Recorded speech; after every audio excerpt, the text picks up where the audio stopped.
I died choking on the dust of a bitter victory. I spent 3 years and my life savings fighting my ex for our dream home, only to stroke out from the stress the day the deed cleared. Then I woke up, 5 years earlier, right back in the lawyer's office where the war began. He looked at me smug, ready for a fight. I smiled. "You want the house, Delton? Take it. Let's see if it kills you first." The first thing that hit me was the smell of stale espresso and cheap mahogany polish. It was a sharp, acidic scent that I hadn't smelled since the day my life ended the first time. I blinked. My vision swam for a second, the harsh, fluorescent lights of the conference room piercing my retinas. My chest didn't hurt.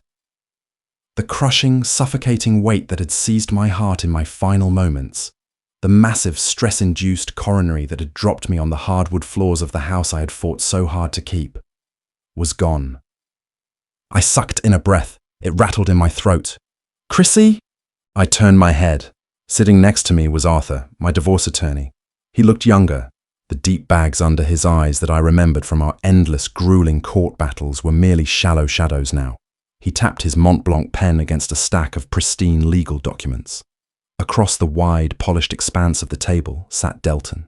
He was leaning back in his leather chair, arms crossed, the sleeves of his blue Oxford shirt rolled up to the forearms.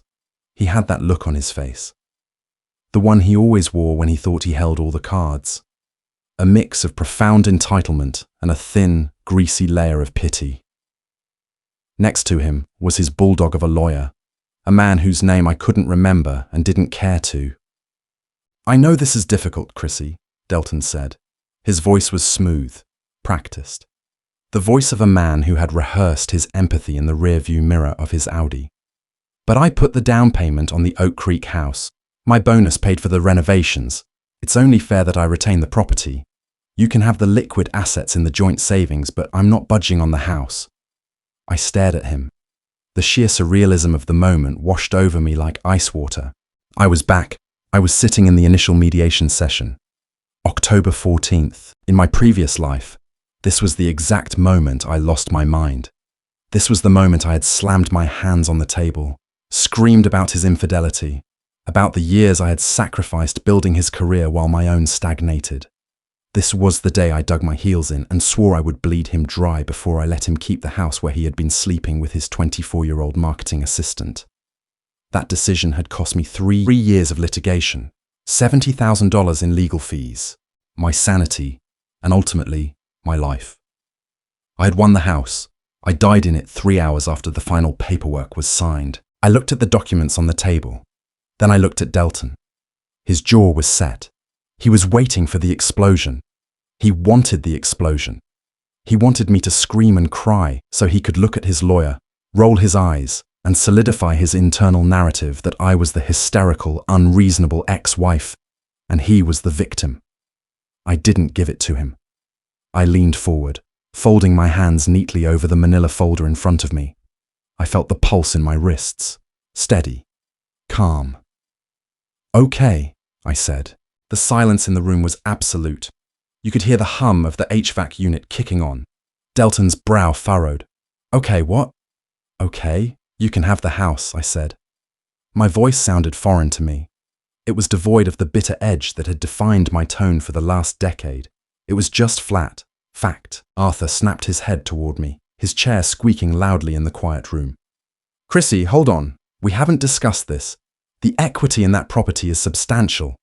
We are not just handing over the deed without a comprehensive valuation and a fight for your half."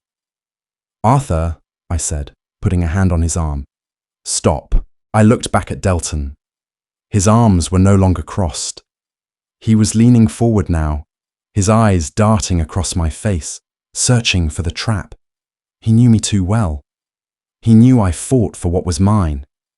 This sudden surrender didn't fit the algorithm of our marriage. "I don't want the house, Delton," I said, looking him dead in the eye. "You want Oak Creek? It's yours. Take the deed. Assume the mortgage. I will sign the quitclaim today. I want the joint savings, my 401k, and the Subaru. You keep the house, the debt attached to it, and we walk away clean. No alimony, no drawn-out trial." His lawyer leaned in and whispered something furiously into Delton's ear.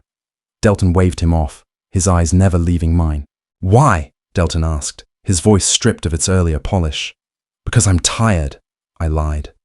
The truth was, I had never felt more awake. I don't want to spend the next 3 years of my life sitting in rooms like this, arguing over drywall and crown molding. You say it's yours. Fine, have it. "Chrissy, this is highly irregular," Arthur hissed, leaning in close. "You are entitled to at least 200,000 in equity. The housing market is booming. You are walking away from a fortune." I turned to Arthur. "Draft the quitclaim. Put it in writing that he assumes all financial responsibility, all outstanding debts, liens, and future encumbrances related to the property at 42114 Oak Creek Lane. If he signs it, I sign it. Today." Delton's chest puffed out slightly. The suspicion in his eyes was rapidly being replaced by the intoxicating rush of victory. He thought he had broken me. He thought the sheer weight of his presence had forced me into submission. "You're giving up," Delton said, a cruel little smile playing at the corners of his mouth. "I'm moving on," I corrected. "Do we have a deal, or do I change my mind and let Arthur subpoena your credit card statements from the last 6 months? The ones from the boutique hotels downtown?" The smile vanished. He cleared his throat and looked at his lawyer. "Draft it. We agree to her terms." 2 hours later, the ink was dry. I walked out of the office building into the crisp autumn air. The sun was shining. The breeze felt like a physical weight lifting off my shoulders. I didn't just give Delton the house, I gave him the anchor that was going to drown him. He didn't know it yet, but the house on Oak Creek was a time bomb, and I had just handed him the detonator. Packing took exactly 4 days. I didn't take any of the furniture we bought together. I didn't take the custom-made drapes, the overpriced imported rugs, or the sprawling leather sectional that took up half the living room. I took my clothes, my books, my personal documents, and the antique writing desk that had belonged to my grandmother. Everything else, I left exactly where it was.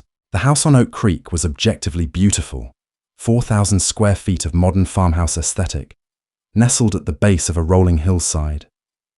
It had floor-to-ceiling windows, a chef's kitchen with marble countertops, and a backyard that looked out over a private wooded ravine. It was a masterpiece of illusion. What Delton never paid attention to, because Delton only cared about how things looked, never how they functioned, was the paperwork. During our marriage, I managed the finances. I paid the bills, read the HOA minutes, and filed the documents. Delton didn't know about the mortgage. He knew what the monthly payment was, but he didn't remember the specifics of the loan we had secured 3 years ago to pay for his lavish renovations. It was a 3-1 adjustable rate mortgage. We had locked in an absurdly low teaser rate for the first 3 years. That rate was set to expire in exactly 4 months. With the current market indices, the interest rate was going to skyrocket, nearly doubling the monthly payment. He also didn't know about the soil, the beautiful wooded ravine in the backyard. It was slowly eating the property. I had spent the last 8 months of our marriage fighting quietly with the HOA and the city inspectors. The retaining wall holding the foundation of our house, and 3 neighboring houses, was failing. The developer had cut corners on the soil compaction. The city was refusing to take responsibility, pushing it back on the HOA. The HOA, already functionally bankrupt, was preparing to issue a massive special assessment to the affected homeowners to rebuild the wall before the hill slid into the creek. The estimated cost per house was $75,000. Payable within 90 days of the final vote. I had the engineering reports in a folder on my laptop. I had scheduled a contractor to come look at the hairline cracks forming in the basement foundation, right before I caught Delton cheating. When the divorce started, I cancelled the contractor. I deleted the emails. I let the issue sleep in the dark. By legally waiving his right to a full financial discovery phase in his rush to take the house and move his mistress in, Delton had bypassed the legal safety net that would have caught all of this. He had signed a binding agreement assuming all liabilities, known and unknown. On my last afternoon in the house, I was carrying a box of winter coats to my car when a silver Range Rover pulled into the driveway. Out stepped Charlize. She was 24, aggressively blonde, and wearing a tennis skirt despite the fact that it was 45 degrees outside. She carried a designer handbag that I recognized. I had seen the charge for it on Delton's secret Amex bill a month before we split. She walked up the driveway with the confident, bouncy stride of someone who firmly believed the world owed her everything she wanted. She stopped when she saw me at the trunk of my car. For a second, a flicker of genuine awkwardness crossed her face. Then she remembered who she was supposed to be, the victor. "Oh, hi, Chrissy," she said, her voice dripping with artificial sweetness. "Delton said you'd be gone by noon." "Traffic was light. I finished early," I said, slamming the trunk shut. She looked past me at the house, her eyes widening slightly as she took in the massive front doors and the manicured lawn. "It really is gorgeous. Delton was right. It has so much potential. We're already talking about tearing out the kitchen island and doing waterfall quartz." "Waterfall quartz is nice," I said, leaning against my car. I felt no jealousy, no rage, just a cold, clinical fascination. I was looking at an animal walking into a cage, admiring the paint color of the bars. "I'm sorry it had to happen this way, Chrissy," she said, managing to sound completely unapologetic. "But you know what they say. You can't stand in the way of true love. Delton just needed a space where he could breathe, where he could be a man." "Well, he has plenty of space now," I said. I pulled my keys out of my pocket. "Tell Delton the master keys are on the kitchen counter. The garage door code is the same, and tell him to make sure he checks the mail. The city sends letters on Thursdays." Charlize looked confused for a fraction of a second, but her ego quickly smoothed it over. "I'll let him know. Drive safe, Chrissy." "Enjoy the house, Charlize," I said. I got into my car, started the engine, and drove away without looking back in the rearview mirror. I moved into a 2-bedroom apartment on the other side of the city. It wasn't glamorous. The floors were laminate, the kitchen appliances were basic black, and the view out the window was of a parking garage.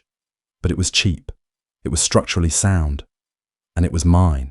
With my half of the liquid savings and my intact retirement fund, I was financially bulletproof. Without the suffocating weight of the Oak Creek mortgage, my salary from my mid-level corporate consulting job suddenly felt like a fortune. I paid off my car. I put 6 months of living expenses into a high-yield savings account. I started sleeping 8 hours a night. I watched Delton from afar. Not stalking, just passively observing the digital footprint he and Charlize so eagerly left behind. For the first 2 months, it was endless gloating. Instagram posts of Charlize posing in the master bathroom we had designed. Pictures of Delton hosting extravagant dinner parties on the back deck, smoking cigars with his finance buddies. They threw a massive, housewarming, new beginnings party. They bought new furniture on credit. They lived like royalty in a castle built on sand. I drank cheap wine in my quiet apartment, read books, and waited for the sand to shift. The first domino fell in February, exactly 4 months after the divorce was finalized. I was sitting in my favorite local diner, eating a plate of eggs and reading the morning paper, when my phone buzzed. It was an email from Arthur. Subject, FWD, urgent, Oak Creek property. I opened it. It was a forwarded message from Delton's lawyer. The tone was frantic. It was a demand for immediate communication, accusing me of fraudulent concealment and bad faith negotiations. I smiled, took a sip of my black coffee, and read the details. The adjustable rate mortgage had reset. Delton's monthly mortgage payment had jumped from $3,200 a month to $6,100 a month. He'd missed the first adjusted payment because he simply had autopay set up for the old amount. The bank had hit him with a massive penalty fee. When he called the bank to complain, they informed him of the rate change. A change clearly outlined in the original loan documents he had signed years ago, but never bothered to read. I forwarded the email back to Arthur with a single line. Please remind opposing counsel that his client waived discovery, signed a quitclaim assuming all financial liabilities, and specifically barred any future claims against me regarding the property. Tell them to have a nice day. I put my phone down and finished my eggs. 2 weeks later, the second domino dropped. This one was much heavier. I knew it was coming because the winter rains had been unusually heavy that year. In my previous life, those rains had caused the basement to flood and the retaining wall to visibly bow, prompting the emergency HOA meeting that broke me. This time, I wasn't there to buy the sandbags. Delton called me. I let it go to voicemail. He called again. I blocked the number. He didn't give up. The next afternoon, as I was walking out of my office building downtown, I heard my name. Chrissy! I stopped on the sidewalk. Delton was marching toward me, pushing through the crowd of commuters. He looked terrible. The confident, polished man from the mediation room was gone. His hair was unkempt, his suit looked like he had slept in it, and there were dark, heavy bags under his eyes. "We need to talk," he demanded, reaching out to grab my arm. I stepped back, my eyes flashing. "Don't touch me, Delton. We have nothing to talk about." "The hell we don't," he barked, drawing stares from a few passing pedestrians. He lowered his voice, but the panic in it was palpable. "The HOA just served me with a notice, a special assessment. $75,000, Chrissy, due in 90 days. They're saying the retaining wall in the backyard is collapsing and threatening the city waterline." "That sounds like a serious problem for the homeowner," I said smoothly. "You knew," he accused, pointing a trembling finger at me. "You knew about this. I found the engineering reports in a file folder in the basement closet. You had them dated from a year ago." "I did," I admitted calmly. "I also left them right there in the house for you to read, along with the mortgage paperwork you signed. I didn't hide anything, Delton. You just didn't care to look. You were too busy moving Charlize's shoe collection into the master closet to do a basic walkthrough." His face flushed a deep, mottled red. "You set me up. You gave me the house knowing it was a money pit." "I gave you exactly what you demanded," I replied, stepping closer to him, lowering my voice so only he could hear the absolute zero temperature of my words. "You sat in that room and told me you deserved it. You told me it was your money, your bonus, your right. I just agreed with you. You wanted to play the king of the castle. Now you get to pay the king's taxes." "I can't pay it, Chrissy," he said, his voice cracking, the anger suddenly collapsing into desperate pleading. "The mortgage payment just doubled. My credit cards are maxed from the new furniture. If I don't pay the assessment, the HOA will put a lien on the house. They'll foreclose. Sell it," I suggested neutrally. "I can't," he practically whined. "I called a realtor. Legally, I have to disclose the failing foundation and the pending city lawsuit regarding the retaining wall. No one will touch it. The house is underwater. The repairs cost more than the equity." I looked at him. Really looked at him. In my past life, this man had driven me to an early grave. He had gaslit me, drained my bank accounts to woo a younger woman, and tried to leave me with nothing. Now, here he was, standing on a dirty city sidewalk, drowning in the exact life he had stolen from me. "That's unfortunate, Delton," I said. I checked my watch. "I have a dinner reservation to get to. I suggest you call a bankruptcy lawyer."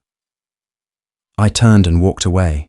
He didn't follow me. Over the next 2 months, the collapse was spectacular. It was a masterclass in watching someone's ego crush them to death. Charlize, predictably, did not handle poverty well. The Instagram posts of dinner parties stopped. They were replaced by vague, passive-aggressive quotes about finding yourself and knowing your worth. According to a mutual friend who couldn't resist gossiping, Charlize moved out in early April. She packed her designer bags, citing the toxic stress of the crumbling house, and moved in with a guy who owned a chain of car washes. Delton was left alone in the 4,000-square-foot farmhouse. The basement flooded in late April. With no money to fix the retaining wall, the earth shifted against the foundation. A water pipe cracked. Because he had lapsed on updating his homeowner's insurance policy to cover structural water damage, another detail I used to handle, he was entirely out of pocket for the mitigation. He stopped paying the mortgage in May. I knew this because I tracked the public foreclosure filings. It became a quiet Sunday morning ritual for me. I would make a cup of pour-over coffee, sit at my grandmother's antique desk, and check the county clerk's website. It was mid-June when the notice of default went public. I drove by the house once. Just once. It was a Saturday evening. I parked down the street and looked at the property that had once been the center of my universe. The lawn, once perfectly manicured, was overgrown and riddled with weeds. The beautiful custom front door was faded, lacking its yearly ceiling.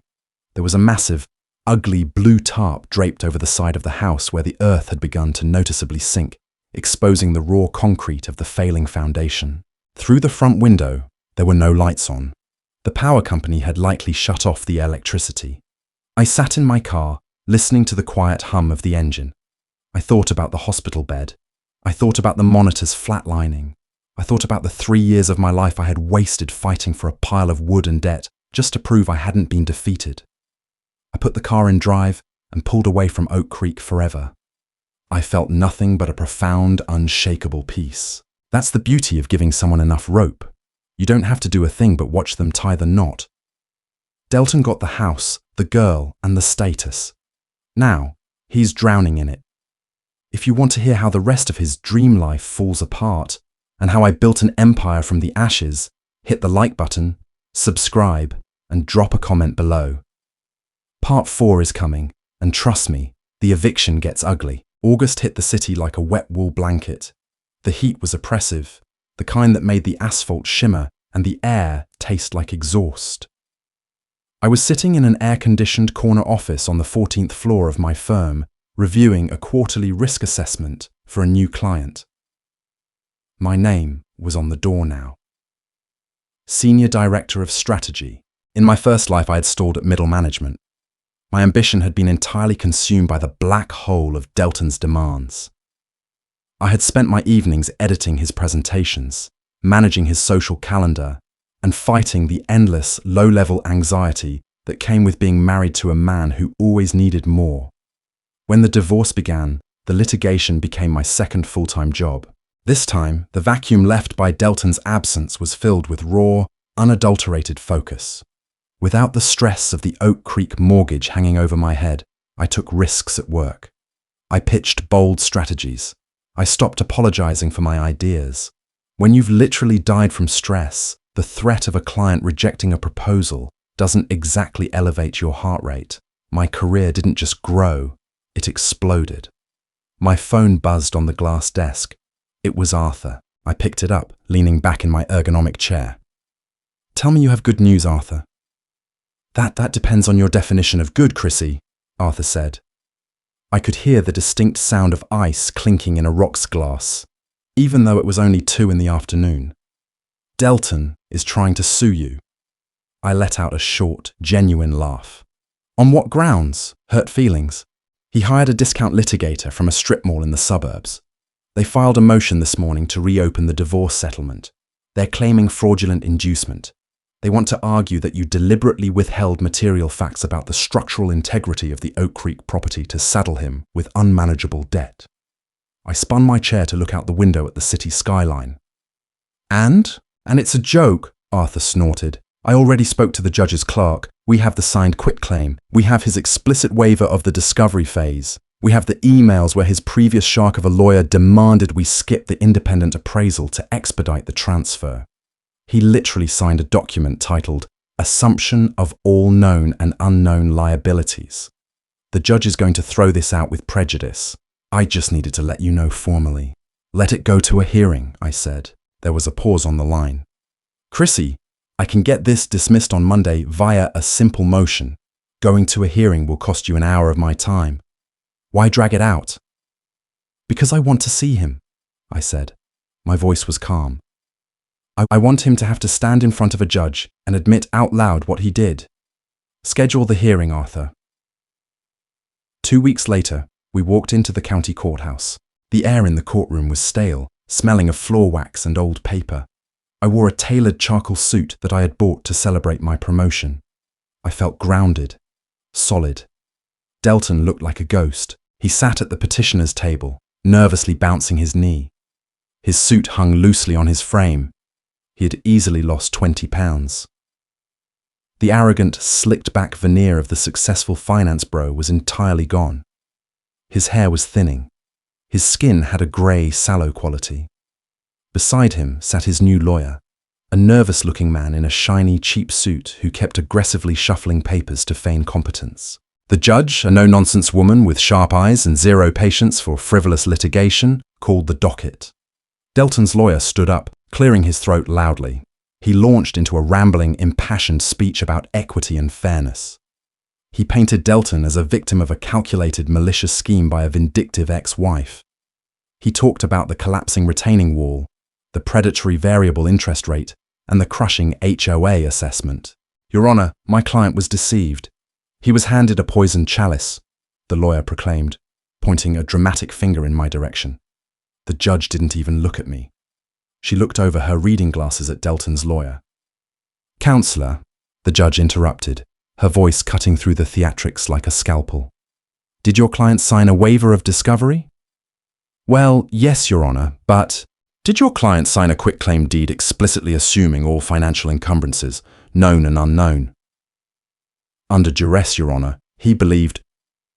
Did your client draft the initial demand for the property in question, explicitly refusing to accept a buyout of his equity in exchange for assuming the mortgage? The lawyer swallowed hard. Yes, Your Honor. However, the judge slammed her file shut. The crack echoed in the quiet room. There is no however, Counselor. Your client is an adult. He works in finance, for God's sake. He aggressively pursued a piece of property, deliberately bypassed standard legal due diligence to expedite taking possession of said property, and signed legally binding documents absolving the respondent of any future liability. She turned her gaze to Delton. He shrank back in his chair. Mr. Scott, buyer's remorse is not a legal cause of action, the judge said coldly. You wanted the house. You got the house. The fact that you failed to read your own mortgage terms or inspect the foundation of a property you lived in is a symptom of your own negligence, not your ex-wife's fraud. This motion is entirely without merit. The judge looked at Arthur.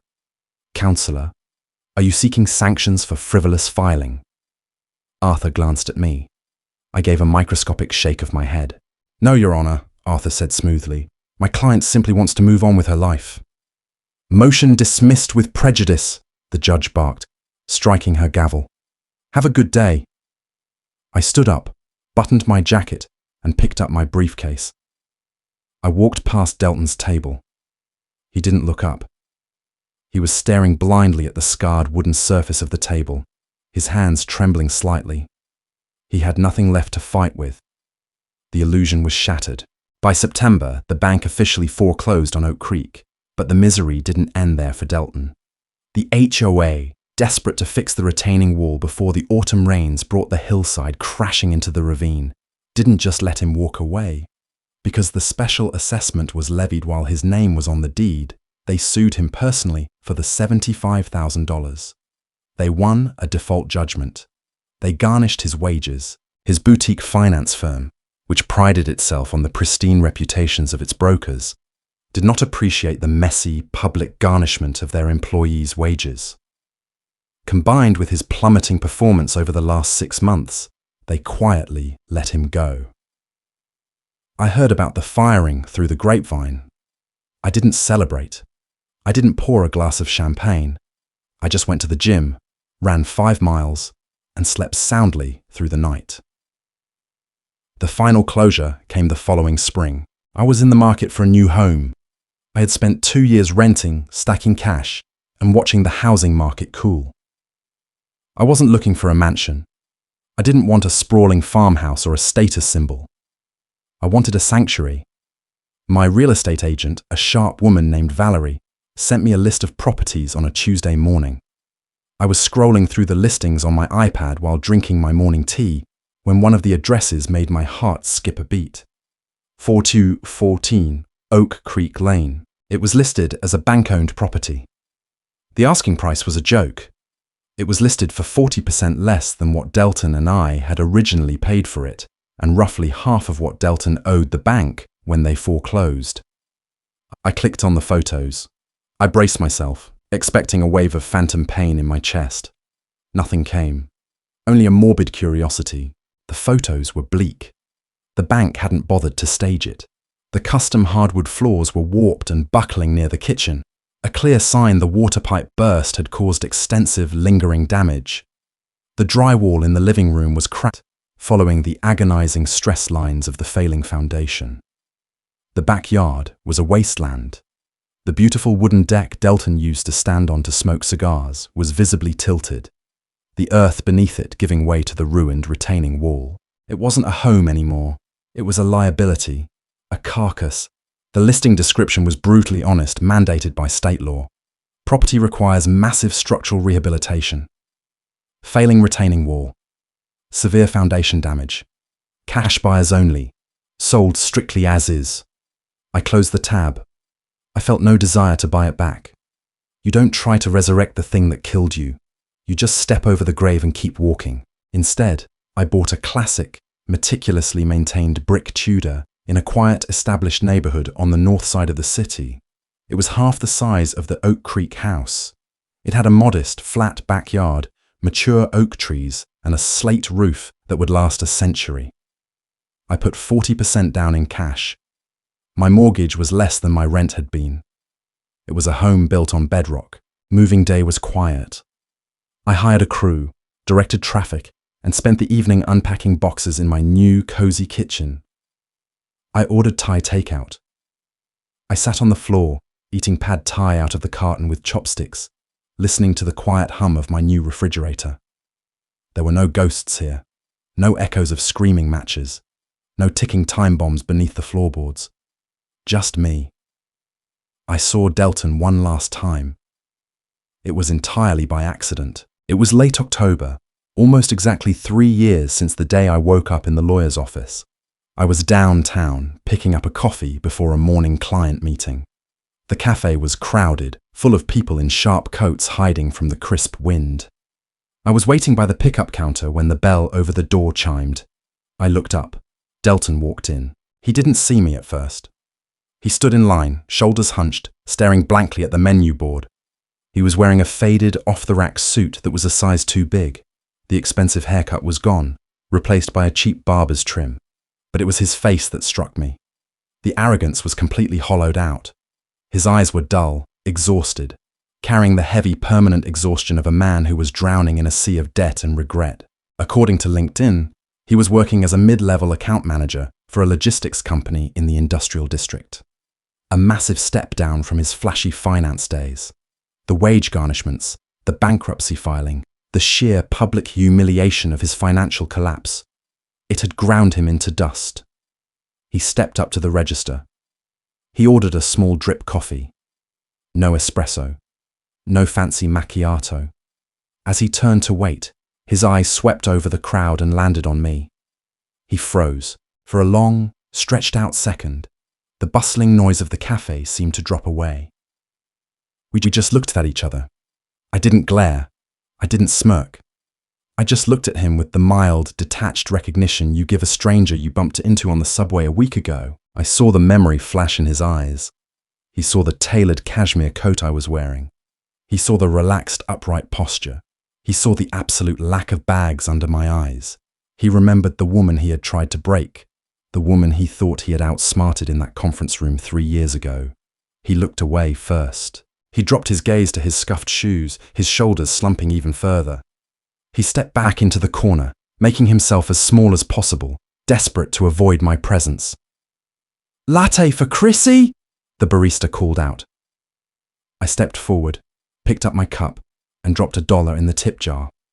I didn't look back at Delton as I walked out the door and into the bright, freezing morning.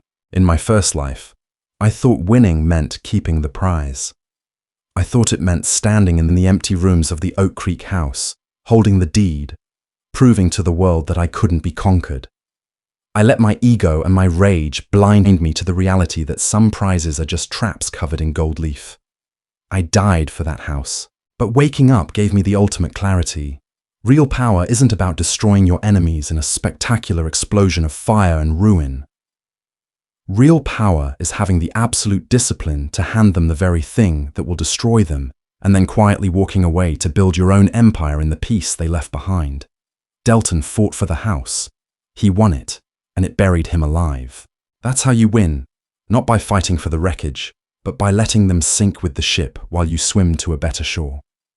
Sometimes the greatest revenge is just a quiet, unbothered life built on a solid foundation. If Chrissy's story of rebirth and strategic surrender resonated with you, hit that like button, subscribe to the channel, and share this video with someone who needs to hear it. Leave a comment below. What would you have done in Chrissy's shoes?